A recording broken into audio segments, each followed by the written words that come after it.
Oi, bem-vindo ao canal Como Plantar Sua Comida em Casa.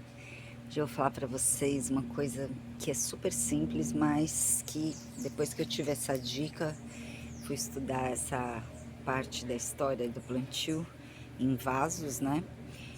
Para mim fez muito bem, ajudou muito minhas plantas, tá? Então ouve até o final, vou falar um pouco de cada um dos assuntos. Um deles é quando você tem uma planta em vaso e você percebe que ela não desenvolve, que ela está desenvolvendo muito devagar, muito fraquinha. Esse aqui é um pé de lixia, esse aqui também é um mini pezinho de lixia. E quando você percebe que está desenvolvendo muito devagar, num determinado período do ano, uma das coisas que a gente tem que fazer é mudar o vaso de lugar. Claro que você antes tem que ter feito a rega do jeito certo, podado na lua certa, plantado na lua certa, cuidado da terra ao mínimo, né?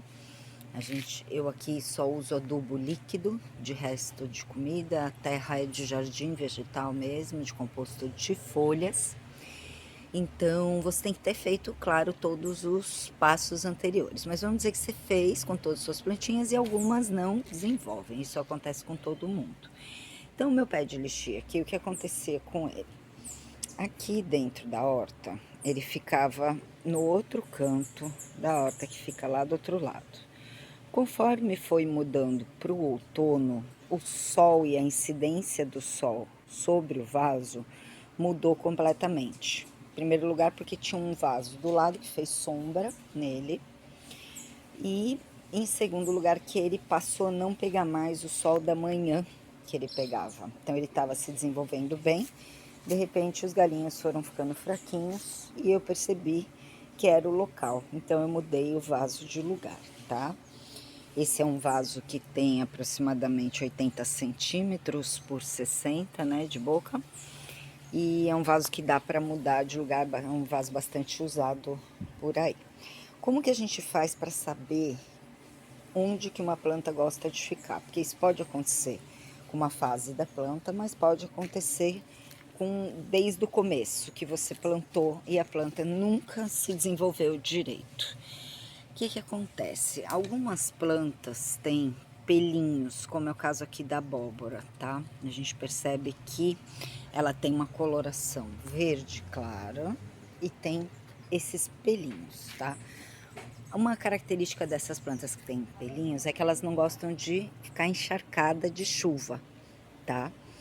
E eu vou dar um exemplo aqui de uma outra planta que também é verde claro e não tem esses mesmos pelinhos como a abóbora, que é a batata doce, tá? Mas também é verde claro, então ela gosta de luz. Devagarzinho eu vou chegar aqui na sombra. Então o que que a gente vai vendo aqui? Cores mais predominantes para o verde escuro, tá?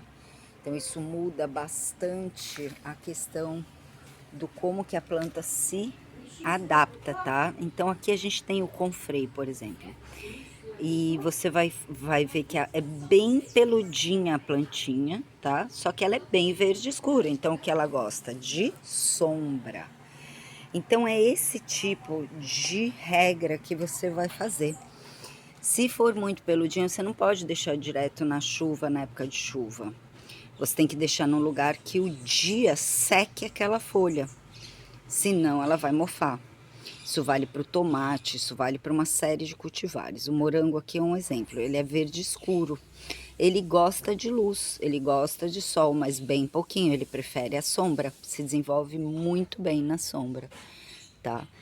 Então, essa é a dica, você tem que saber, claro, de cada um dos seus cultivares, o que que cada um mais gosta, é importante você estudar, mas observar a questão das folhas serem claras ou escuras e colocar numa região que tenha mais sombra ou mais sol. E aí o desenvolvimento muda completamente. Então eu tenho ali abóboras que estão na sombra e ela não gosta. Essa aqui está direto no sol, foi plantada na mesma época e olha a diferença. Então o que acontece é que a planta vai se desenvolver muito melhor. E essa é a grande força que você pode dar, e quanto mais forte, menos pragas e por aí vai. Os tomates variam muito de cultivar, mas a maioria é verde claro, então gosta de luz a maior parte do dia, tá bom? Essa é a dica. Espero que, se tiver alguma dúvida, escreve aqui embaixo. Tem algumas plantas que deixam a gente na dúvida mesmo. E bom plantio. Espero que minha lixia goste desse lugar que eu escolhi aqui. Venho mostrar para vocês em breve. Até, gente.